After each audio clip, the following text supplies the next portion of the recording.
Hello and welcome two nations pride. स्वागत है आप सभी का हमारे डिफेंस अपडेट के एक और फ्रेश एपिसोड में। तो चलिए शुरू करते हैं आज की वीडियो। लेकिन उससे पहले अगर आपने अभी तक हमारे चैनल को सब्सक्राइब नहीं किया है तो चैनल को सब्सक्राइब कर ले और बेल आइकन को भी प्रेस कर दे सो दैट हमारे वीडियोस की नोटिफिकेशन सबसे पहले आप तक पहुंच सके। ये बात तो हम सभी जानते हैं कि जब से पाकिस्तान के प्रधानमंत्री इमरान खान ने पाकिस्तान ऑक्यूपाइड कश्मीर स्थित गिलगित और बाल्टिस्तान के रीजन में इलेक्शन करवाने की बात कहा है, तब से इंडिया की ओर से पुरजोर विरोध किया जा रहा है। इसके साथ ही अब Indian meteorological department IMD Gilgit और बाल्टिस्तान के साथ ही पूरे कश्मीर के वेदर को फोरकास्ट कर रहा है, जिससे कि एक स्ट्रॉन्ग प्रोटेस्ट का मैसेज पाकिस्तान को जा सके और उसे ये याद दिला सके कि POK के साथ ही जम्मू और कश्मीर इंडिया का एक इंटीग्रल पार्ट है। अब इसी बीच इंडियन आर्मी के रिटायर्ड जनरल और minister of state for road and transport and highway VK Singh का बहुत बड़ा बयान आया है, जिसमें उन्होंने ये कहा कि POK इंडिया का इंटीग्रल पार्ट है और ये इंडिया में वापस शामिल होकर रहेगा। उन्होंने कहा कि पाकिस्तान सरकार खुद का देश तो संभाल नहीं पाते हैं और आर्मी से ही सारे काम करवाते हैं। इसके बाद उन्होंने कहा कि सरकार और आर्मी क्या करने वाला है ये हम पब्लिक नहीं करेंगे, लेकिन जब सही वक्त आएगा तो सबको पता चल जाएगा। इसके लिए प्लान रेडी है और सही वक्त आने पर इस पे एक्शन भी लिया जाएगा। इंडिया के national security adviser Ajit Doval ने आर्मी और CAPF के टॉप ऑफिशियल्स से एक हाई लेवल मीटिंग कर उनसे जम्मू कश्मीर के मौजूदा हालात और सिक्योरिटी सिचुएशन का जायजा लिया, जिसके बाद उन्होंने आर्मी और पैरामिलिट्री फोर्सेस को लाइन ऑफ कंट्रोल और कश्मीर वैली में काउंटर इंसर्जेंसी ग्रिड को और भी ज्यादा मजबूत करने को कहा।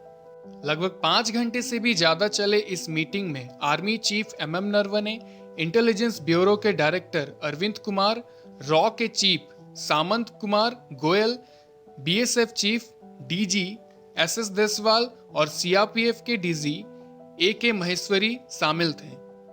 इन सब के अलावे northern army commander lieutenant general YK Joshi, 15th corps के commanding officer lieutenant general BS Raju, 16 corps के commanding officer lieutenant general Harsha Gupta और साथ ही साथ जम्मू कश्मीर के DG दिलबाग सिंह भी शामिल हुए।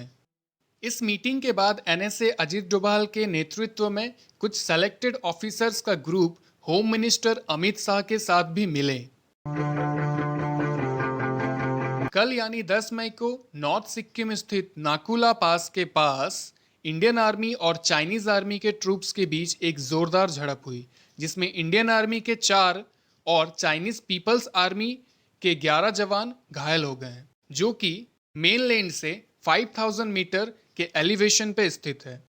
अब यहाँ नाकुला पास को नाथुला पास से कंफ्यूज मत करिएगा।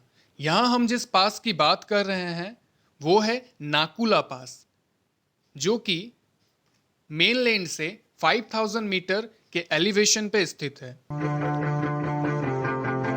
ये बात तो हमने हमारे पुराने वीडियोस में भी ऑलरेडी डिस्कस कर लिया है कि सेंट्रल विस्टा प्लान के तहत देश में नए पार्लियामेंट हाउस और आर्मी बिल्डिंग बनाई जाएगी। इसी सिलसिले में अब एक जो नया अपडेट आया है वो मैं आपको बता दूं कि ministry of environment, forest and climate changes ने इसका अप्रूवल भी दे दिया है और बहुत जल्द इस पे काम भी शुरू हो जाएगा। यहाँ जानने वाली बात यह है कि अब जो नई बिल्डिंग बन रही है वो लगभग 1300 MPs के कैपेसिटी वाली होगी, यानी कि लोकसभा और राज्यसभा दोनों को शामिल कर दे तो लगभग 1300 MP इस बिल्डिंग में बैठ पाएंगे।